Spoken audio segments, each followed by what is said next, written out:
Adventure 6. The Reigate Puzzle. It was some time before the health of my friend Mr. Sherlock Holmes recovered from the strain caused by his immense exertions in the spring of '87. The whole question of the Netherlands Sumatra Company and of the colossal schemes of Baron Maupertuis are too recent in the minds of the public, and are too intimately concerned with politics and finance to be fitting subjects for this series of sketches. They led, however, in an indirect fashion to a singular and complex problem which gave my friend an opportunity of demonstrating the value of a fresh weapon among the many with which he waged his lifelong battle against crime. On referring to my notes, I see that it was upon the 14th of April that I received a telegram from Lyons, which informed me that Holmes was lying ill in the Hôtel Dulong.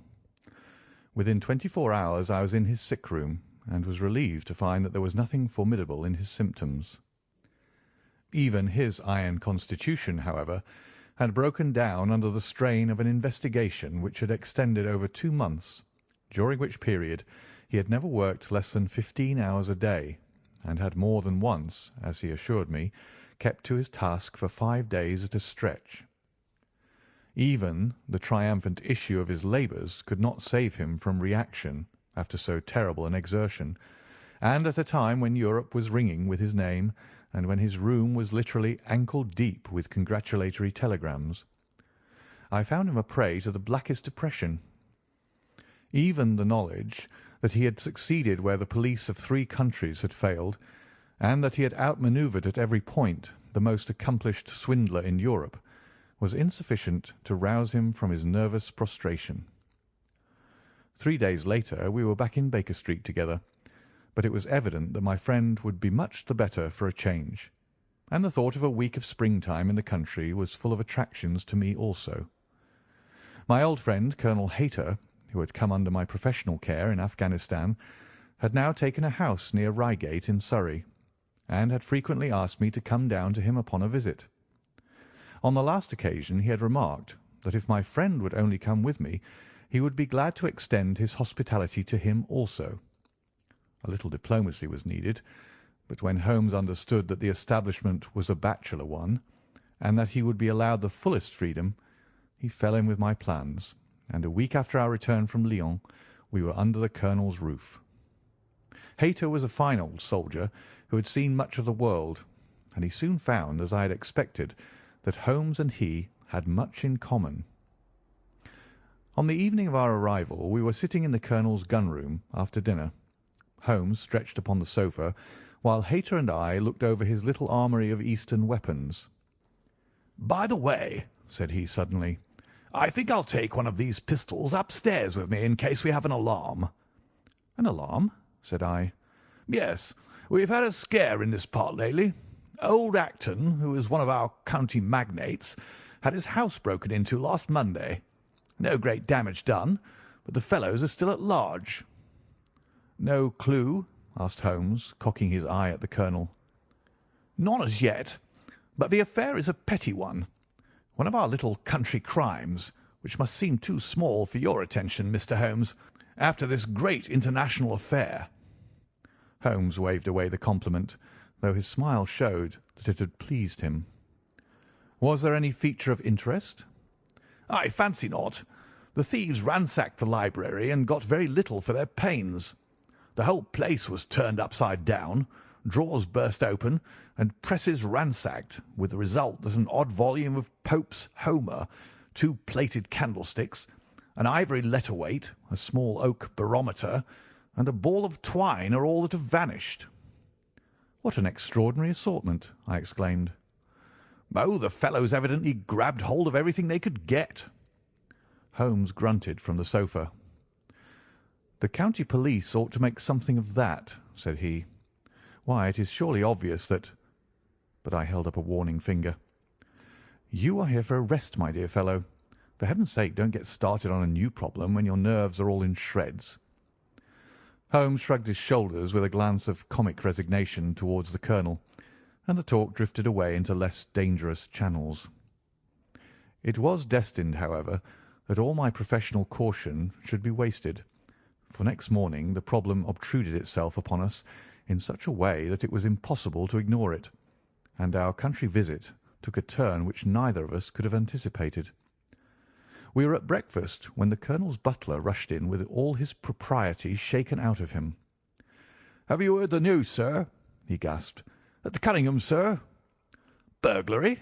cried the colonel, with his coffee cup in mid-air. "Murder!" The colonel whistled. "By Jove!" said he. "Who's killed, then? The J.P. or his son?" "Neither, sir. It was William, the coachman. Shot through the heart, sir, and never spoke again." "Who shot him, then?" "The burglar, sir. He was off like a shot and got clean away. He just broke in at the pantry window when William came on him and met his end in saving his master's property." "What time?" "It was late last night, sir. Somewhere about 12. "Ah, then, we'll step over afterwards," said the colonel, coolly settling down to his breakfast again. "It's a baddish business," he added, when the butler had gone. "He's our leading man about here, is old Cunningham, and a very decent fellow, too. He'll be cut up over this, for the man has been in his service for years, and was a good servant. It's evidently the same villains who broke into Acton's." "And stole that very singular collection," said Holmes thoughtfully. "Precisely." It may prove the simplest matter in the world, but all the same, at first glance, this is just a little curious, is it not? A gang of burglars acting in the country might be expected to vary the scene of their operations, and not to crack 2 cribs in the same district within a few days. When you spoke last night of taking precautions, I remember that it passed through my mind that this was probably the last parish in England to which the thief or thieves would be likely to turn their attention, which shows that I have still much to learn. "I fancy it's some local practitioner," said the colonel. "In that case, of course, Acton's and Cunningham's are just the places he would go for, since they are far the largest about here." "And richest?" "Well, they ought to be, but they've had a lawsuit for some years which has sucked the blood out of both of them, I fancy. Old Acton has some claim on half of Cunningham's estate, and the lawyers have been at it with both hands." "If it's a local villain, there should not be much difficulty in running him down," said Holmes with a yawn. "All right, Watson. I don't intend to meddle." "Inspector Forrester, sir," said the butler, throwing open the door. The official, a smart, keen-faced young fellow, stepped into the room. "Good morning, Colonel," said he. "I hope I don't intrude, but we hear that Mr. Holmes of Baker Street is here." The colonel waved his hand towards my friend, and the inspector bowed. "We thought that perhaps you would care to step across, Mr. Holmes." "The fates are against you, Watson," said he, laughing. "We were chatting about the matter when you came in, Inspector. Perhaps you can let us have a few details." As he leaned back in his chair in the familiar attitude, I knew that the case was hopeless. "We had no clue in the Acton affair, but here we have plenty to go on, and there's no doubt it is the same party in each case. The man was seen." "Ah." "Yes, sir, but he was off like a deer after the shot that killed poor William Kirwan was fired. Mr. Cunningham saw him from the bedroom window, and Mr. Alec Cunningham saw him from the back passage. It was 11:45 when the alarm broke out. Mr. Cunningham had just got into bed, and Mr. Alec was smoking a pipe in his dressing gown. They both heard William, the coachman, calling for help, and Mr. Alec ran down to see what was the matter. The back door was open, and as he came to the foot of the stairs he saw 2 men wrestling together outside. One of them fired a shot. The other dropped, and the murderer rushed across the garden and over the hedge. Mr. Cunningham, looking out of his bedroom, saw the fellow as he gained the road, but lost sight of him at once. Mr. Alec stopped to see if he could help the dying man, and so the villain got clean away. Beyond the fact that he was a middle-sized man and dressed in some dark stuff, we have no personal clue, but we're making energetic inquiries, and if he is a stranger we shall soon find him out." "What was this William doing there? Did he say anything before he died?" "Not a word. He lives at the lodge with his mother, and as he was a very faithful fellow, We imagine that he walked up to the house with the intention of seeing that all was right there. Of course, this Acton business has put everyone on their guard. The robber must have just burst open the door. The lock has been forced when William came upon him." "Did William say anything to his mother before going out?" "She's very old and deaf, and we can get no information from her. The shock has made her half-witted, but I understand that she was never very bright. There is one very important circumstance, however. Look at this." He took a small piece of torn paper from a notebook and spread it out upon his knee. "This was found between the finger and thumb of the dead man. It appears to be a fragment torn from a larger sheet. You will observe that the hour mentioned upon it is the very time at which the poor fellow met his fate. You see that his murderer might have torn the rest of the sheet from him, or he might have taken this fragment from the murderer. It reads almost as though it were an appointment." Holmes took up the scrap of paper, a facsimile of which is here produced. "D. At 11:45, learn what may be." "Presuming that is an appointment," continued the inspector, "it is of course a conceivable theory that this William Kirwan, though he had the reputation of being an honest man, may have been in league with the thief. He may have met him there, may even have helped him to break in the door, and then they may have fallen out between themselves." "This writing is of extraordinary interest," said Holmes, who had been examining it with intense concentration. "These are much deeper waters than I had thought." He sank his head upon his hands, while the inspector smiled at the effect which his case had had upon the famous London specialist. "Your last remark," said Holmes presently, "as to the possibility of there being an understanding between the burglar and the servant, and this being a note of appointment from one to the other, is an ingenious and not entirely impossible supposition. But this writing opens up—" He sank his head into his hands again, and remained for some minutes in the deepest thought. When he raised his face again, I was surprised to see that his cheek was tinged with colour, and his eyes as bright as before his illness. He sprang to his feet with all his old energy. "I'll tell you what," said he. "I should like to have a quiet little glance into the details of this case. There is something in it which fascinates me extremely.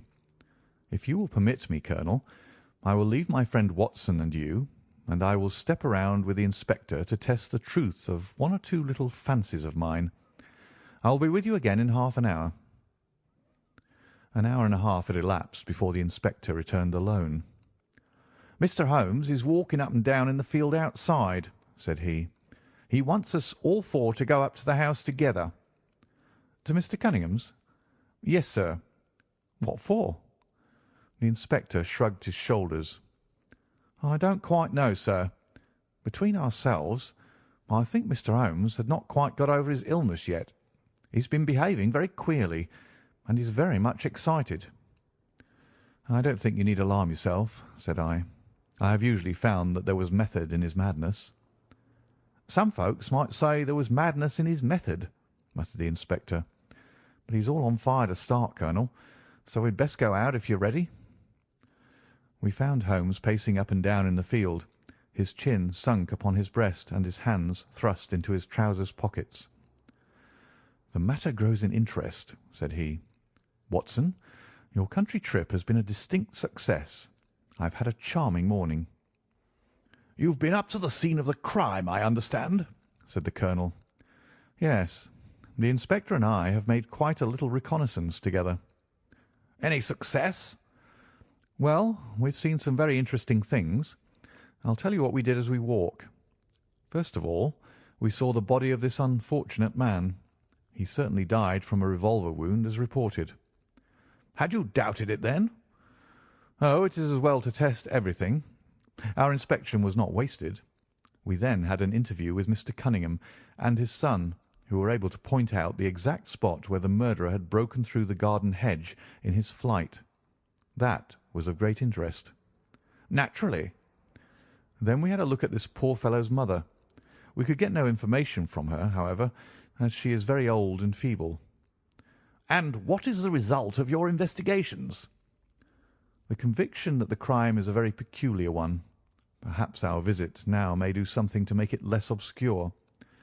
I think that we are both agreed, Inspector, that the fragment of paper in the dead man's hand, bearing as it does the very hour of his death written upon it, is of extreme importance." "It should give a clue, Mr. Holmes." "It does give a clue. Whoever wrote that note was the man who brought William Kirwan out of his bed at that hour. But where is the rest of that sheet of paper?" "I examined the ground carefully in the hope of finding it," said the inspector. "It was torn out of the dead man's hand. Why was someone so anxious to get possession of it? Because it incriminated him? And what would he do with it? Thrust it into his pocket, most likely, never noticing that a corner of it had been left in the grip of the corpse. If we could get the rest of that sheet, it is obvious that we should have gone a long way towards solving the mystery." "Yes, but how can we get at the criminal's pocket before we catch the criminal?" "Well, well, it was worth thinking over. Then there is another obvious point. The note was sent to William. The man who wrote it could not have taken it. Otherwise, of course, he might have delivered his own message by word of mouth. Who brought the note, then? Or did it come through the post?" "I have made inquiries," said the inspector. "William received a letter by the afternoon post yesterday. The envelope was destroyed by him." "Excellent!" cried Holmes, clapping the inspector on the back. "You've seen the postman. It is a pleasure to work with you. Well, here is the lodge, and if you will come up, Colonel, I will show you the scene of the crime." We passed the pretty cottage where the murdered man had lived, and walked up an oak-lined avenue to the fine old Queen Anne house, which bears the date of Malplaquet upon the lintel of the door. Holmes and the inspector led us round it until we came to the side gate, which is separated by a stretch of garden from the hedge which lines the road. A constable was standing at the kitchen door. "Throw the door open, officer," said Holmes. Now, it was on these stairs that young Mr. Cunningham stood and saw the two men struggling just where we are. Old Mr. Cunningham was at that window, the second on the left, and he saw the fellow get away just to the left of that bush. Then Mr. Alec ran out and knelt beside the wounded man. The ground is very hard, you see, and there are no marks to guide us. As he spoke, two men came down to the garden path, from round the angle of the house. The one was an elderly man with a strong, deep-lined, heavy-eyed face.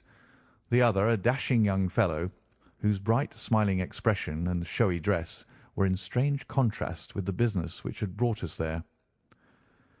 "Still at it, then?" said he to Holmes. "I thought you Londoners were never at fault. You don't seem to be so very quick, after all." "Ah, you must give us a little time," said Holmes good-humouredly. "You'll want it," said young Alec Cunningham. "Why, I don't see that we have any clue at all." "There's only one," answered the inspector. "We thought that if we could only find— Good heavens, Mr. Holmes, what is the matter?" My poor friend's face had suddenly assumed the most dreadful expression. His eyes rolled upwards, his features writhed in agony, and with a suppressed groan he dropped on his face upon the ground. Horrified at the suddenness and severity of the attack, we carried him into the kitchen, where he lay back in a large chair and breathed heavily for some minutes. Finally, with a shamefaced apology for his weakness, he rose once more. "Watson would tell you that I have only just recovered from a severe illness," he explained. "I am liable to these sudden nervous attacks." "Shall I send you home in my trap?" asked old Cunningham. "Well, since I'm here, there is one point on which I should like to feel sure. We can very easily verify it." "What was it?" "Well, it seems to me that it is just possible that the arrival of this poor fellow William was not before, but after the entrance of the burglar into the house.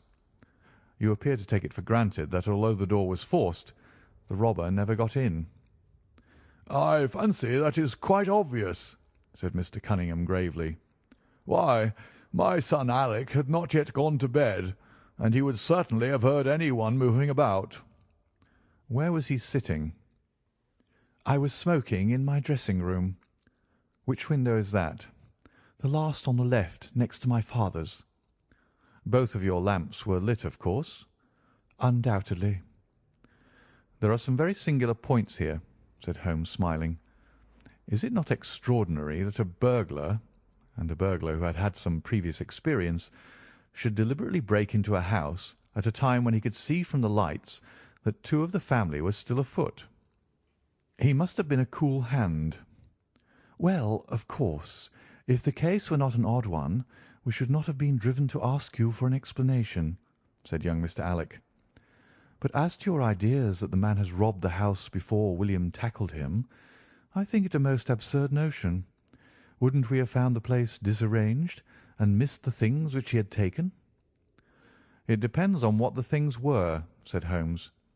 "You must remember that we are dealing with a burglar who is a very peculiar fellow, and who appears to work on lines of his own.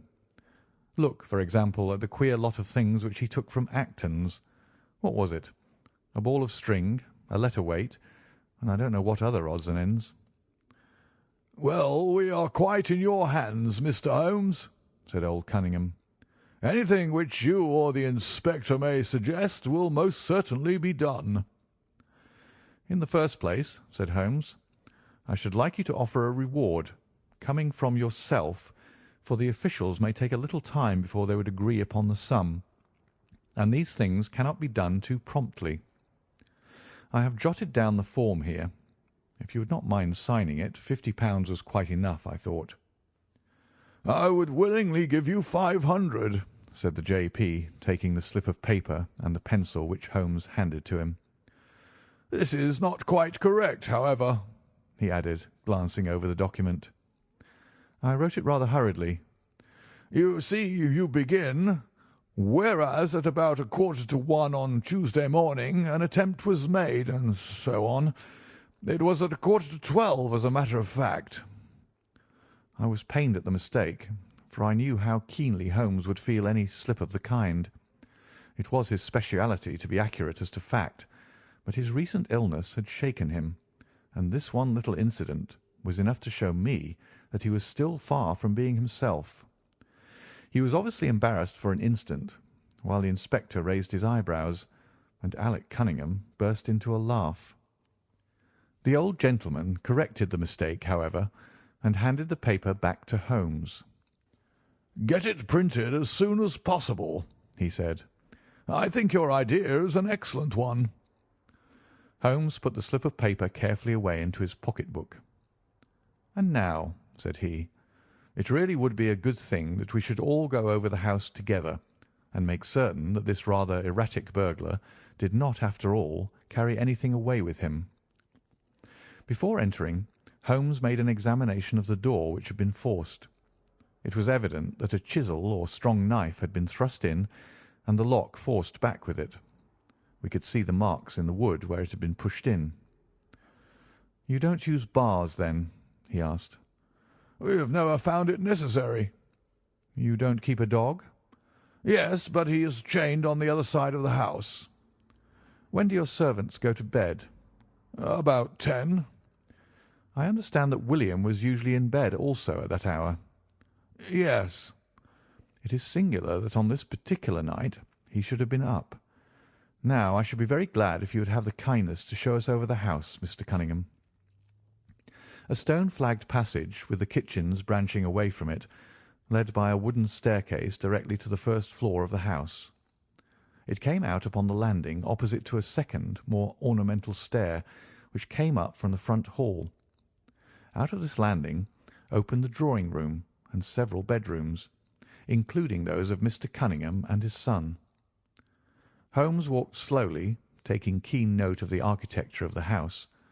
I could tell from his expression that he was on a hot scent, and yet I could not in the least imagine in what direction his inferences were leading him.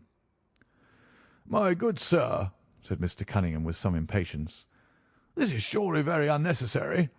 That is my room at the end of the stairs, and my son's is the one beyond it. I leave it to your judgment whether it was possible for the thief to have come up here without disturbing us."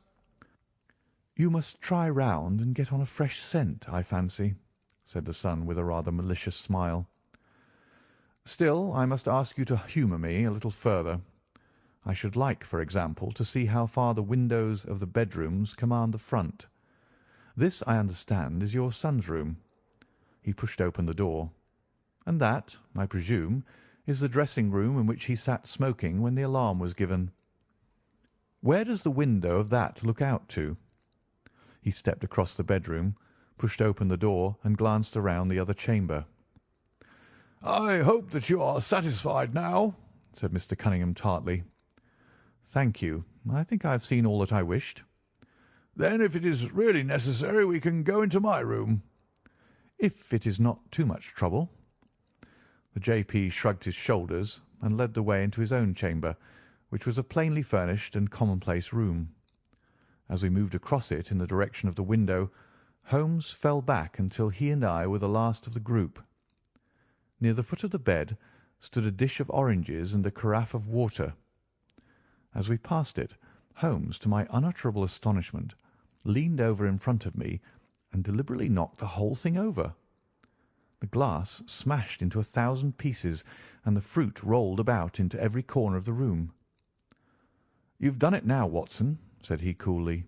"A pretty mess you've made of the carpet." I stooped in some confusion and began to pick up the fruit, understanding for some reason my companion desired me to take the blame upon myself. The others did the same, and set the table on its legs again. "Hullo!" cried the inspector. "Where's he got to?" Holmes had disappeared. "Wait here an instant," said young Alec Cunningham. "The fellow is off his head, in my opinion. Come with me, father, and see where he has got to." They rushed out of the room, leaving the inspector, the colonel, and me staring at each other. "'Pon my word, I'm inclined to agree with Master Alec," said the official. "It may be the effect of his illness, but it seems to me that—" His words were cut short by a sudden scream of "Help! Help! Murder!" With a thrill, I recognised the voice of that of my friend. I rushed madly from the room onto the landing. The cries, which had sunk down into a hoarse, inarticulate shouting, came from the room which we had first visited. I dashed in and on into the dressing-room beyond. The two Cunninghams were bending over the prostrate figure of Sherlock Holmes, the younger clutching his throat with both hands, while the elder seemed to be twisting one of his wrists. In an instant the three of us had torn them away from him, and Holmes staggered to his feet, very pale and evidently greatly exhausted. "Arrest these men, Inspector," he gasped. "On what charge?" "That of murdering their coachman, William Kirwan."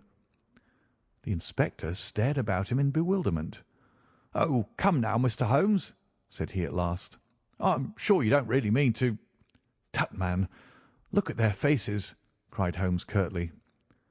Never certainly have I seen a plainer confession of guilt upon human countenances.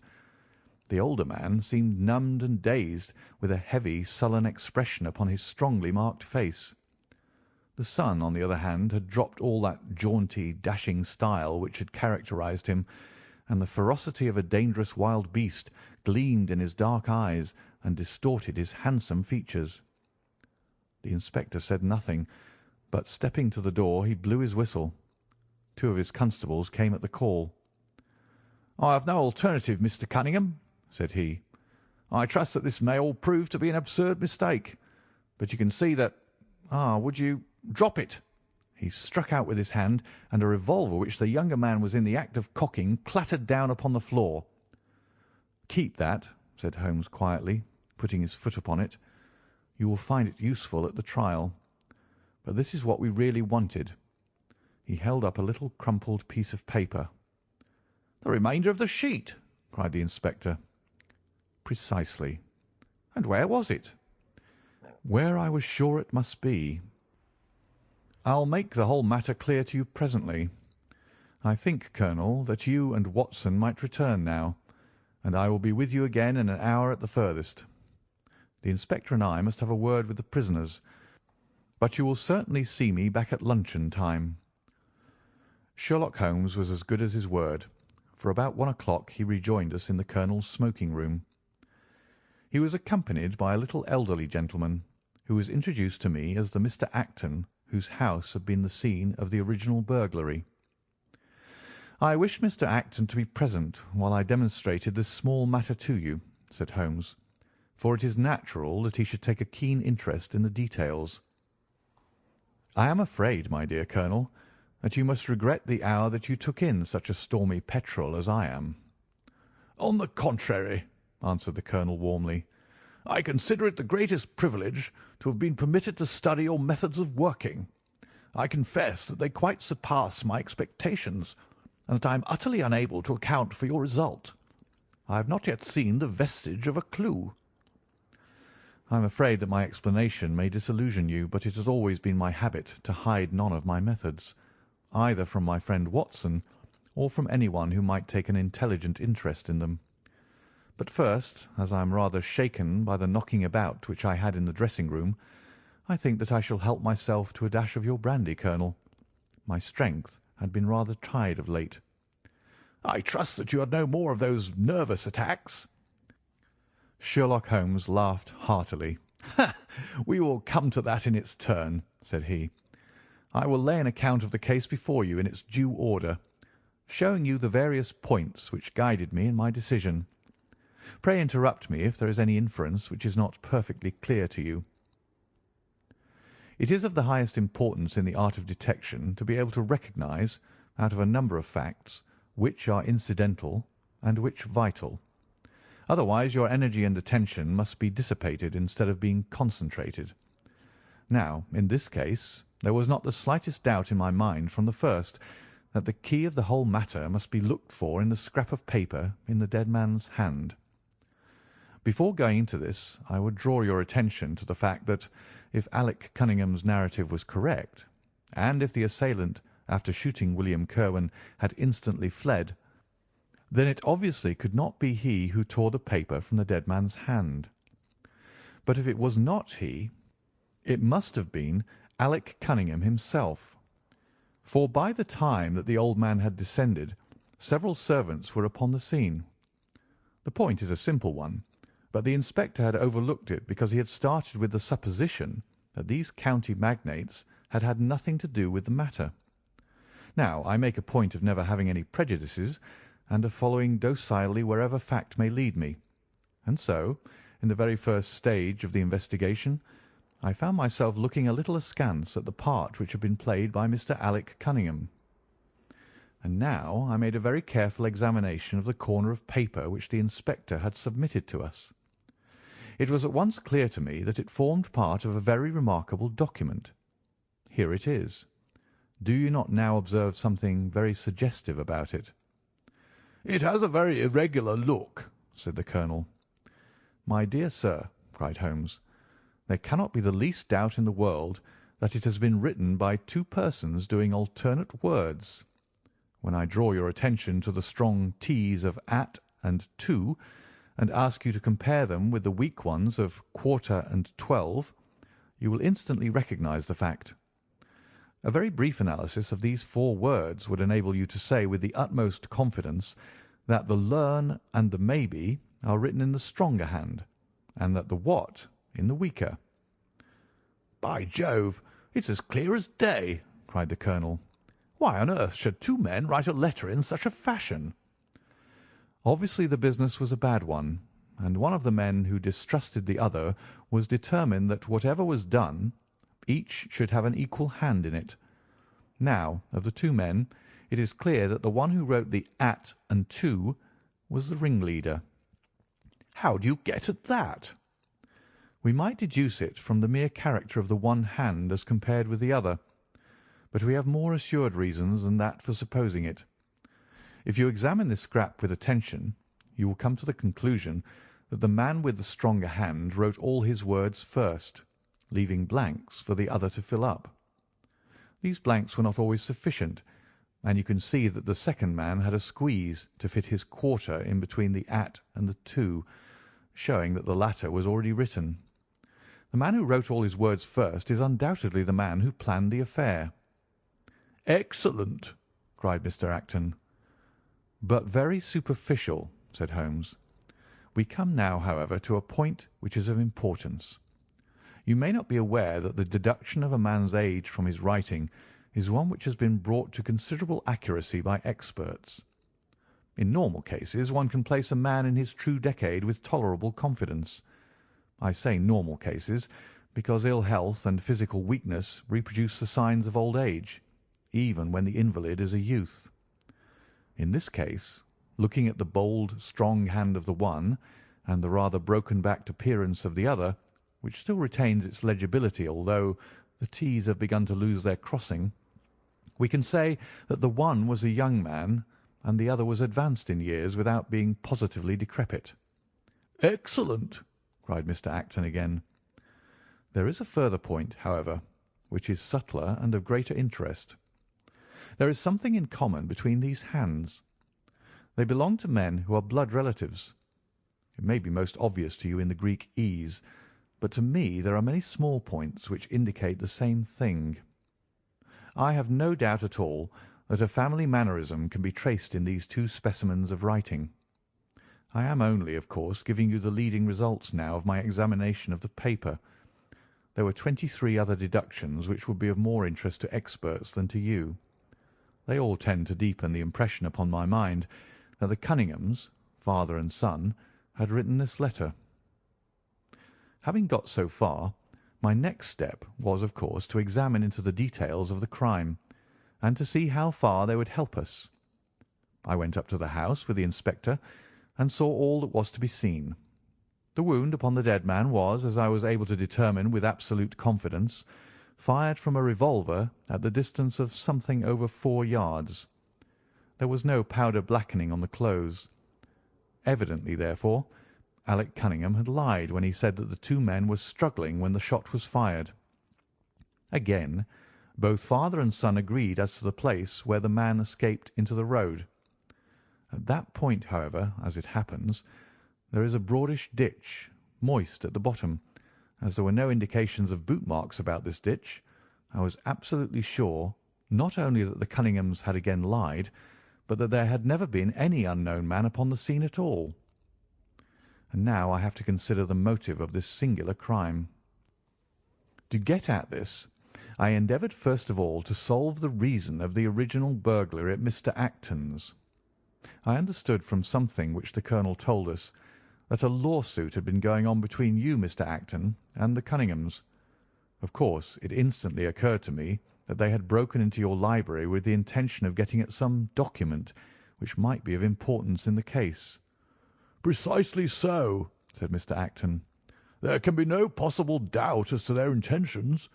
I have the clearest claim upon half of their present estate, and if they could have found a single paper, which fortunately was in the strong box of my solicitors, they would undoubtedly have crippled our case." "There you are," said Holmes, smiling. "It was a dangerous, reckless attempt in which I seem to trace the influence of young Alec. Having found nothing, they tried to divert suspicion by making it appear to be an ordinary burglary, to which end they carried off whatever they could lay their hands upon. That is all clear enough, but there was much that was still obscure. What I wanted above all was to get the missing part of that note. I was certain that Alec had torn it out of the dead man's hand, and almost certain that he must have thrust it into the pocket of his dressing gown. Where else could he have put it? The only question was whether it was still there. It was worth an effort to find out, and for that object we all went up to the house. The Cunninghams joined us, as you doubtless remember, outside the kitchen door.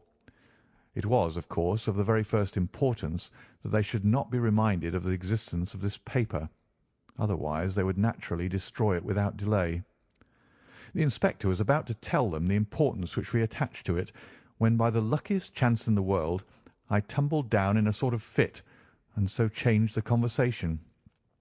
"Good heavens!"